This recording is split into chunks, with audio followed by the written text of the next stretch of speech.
بسم اللہ الرحمن الرحیم۔ حضرت عبداللہ بن عباس رضی اللہ تعالی عنہ سے روایت ہے کہ ملک شام میں ایک یہودی رہتا تھا۔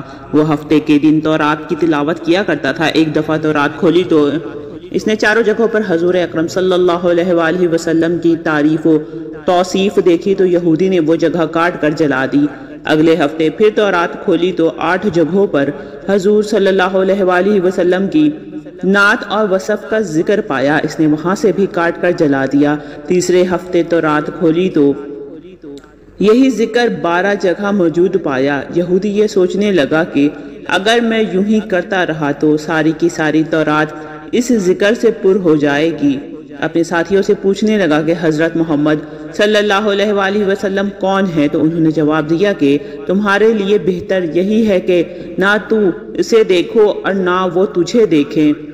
یہودی کہنے لگا کہ تورات کی قسم مجھے اس کی زیارت سے نہ روکو۔ تو ساتھیوں نے اجازت دے دی اور وہ اپنی سواری پر سوار ہو کر رات دن منزل بمنزل چلتا رہا۔ مدینہ منورہ کے قریب پہنچا تو سب سے پہلے حضرت سلیمان فارسی رضی اللہ تعالی عنہ سے ملاقات ہوئی۔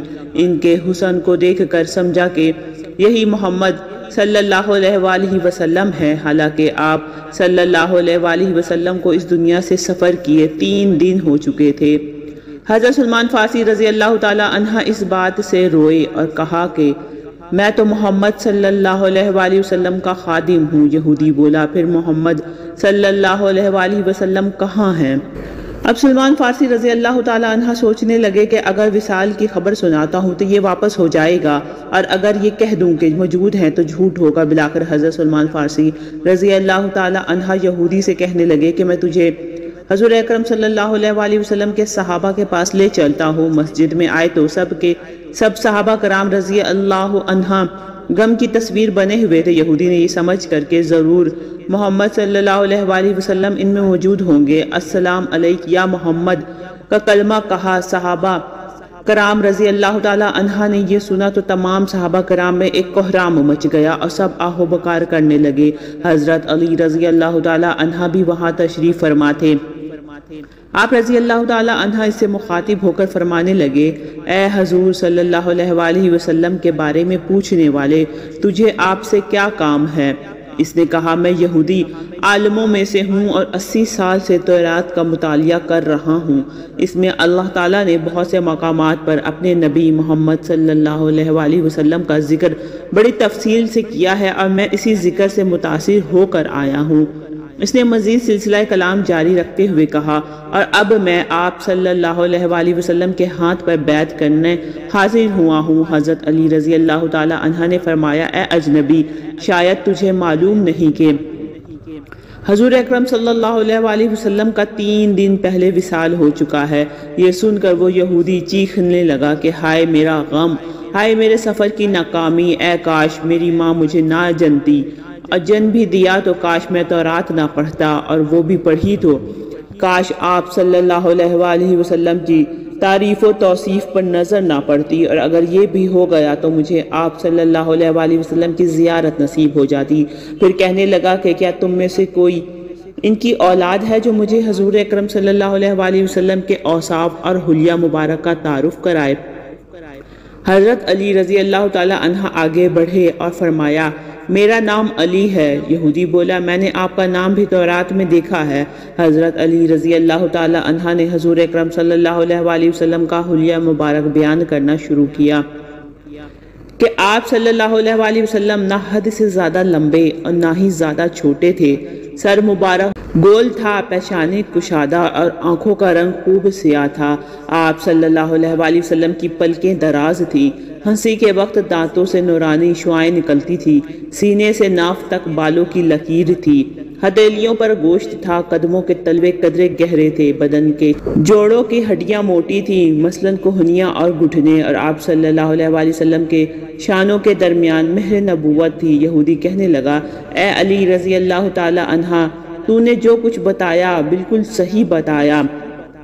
تورات میں آپ صلی اللہ علیہ وآلہ وسلم کی تعریف و توصیف اسی طرح موجود ہے۔ پھر کہا، محمد صلی اللہ علیہ وآلہ وسلم کا کوئی کپڑا موجود ہو تو میں اسے سونگھنا چاہتا ہوں۔ حضرت علی رضی اللہ تعالی عنہ نے فرمایا، ہاں سلیمان جاؤ اور فاطمہ رضی اللہ تعالی عنہا سے کہو کہ رسول اللہ صلی اللہ علیہ وسلم کا جبہ مبارک ذرا بھیج دے۔ حضرت سلمان فارسی رضی اللہ تعالی عنہ دروازے پر آئے اور دروازہ کھٹکھٹایا۔ اندر حسن و حسین رضی اللہ تعالی عنہ رو رہے تھے۔ حضرت فاطمہ رضی اللہ تعالی عنہ کی آواز آئی، یتیموں کا دروازہ کون کھٹکھٹا رہا ہے؟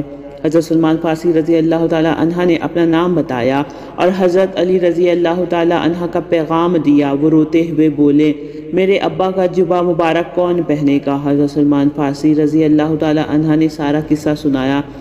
آپ جبہ مبارک نکال کر لے آئیں جو 7 جگہوں سے کھجور کے ریشے سے سلا ہوا تھا۔ حضرت علی رضی اللہ تعالی عنہ نے اسے پکڑ کر سونگھا، پھر دوسرے صحابہ کرام رضی اللہ تعالی عنہ نے سونگھا، پھر یہودی پکڑ کر سونگھنے لگا اور کہتا تھا واہ کیسی عمدہ خوشبو ہے۔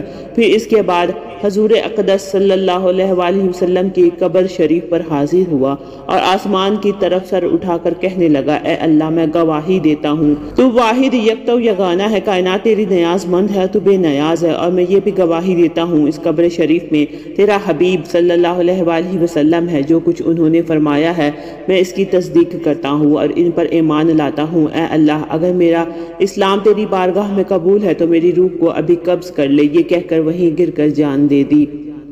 حضرت علی رضی اللہ تعالی عنہ نے اسے غسل دیا اور جنت البقیع میں دفن کر دیا۔ حضرت عبداللہ بن زید رضی اللہ تعالی عنہ کے بارے میں منقول ہے کہ جب انہیں ان کے بیٹے نے حضور صلی اللہ علیہ وآلہ وسلم کے وصال مبارک کی خبر دی، وہ اس وقت اپنے کھیتوں میں کام کر رہے تھے۔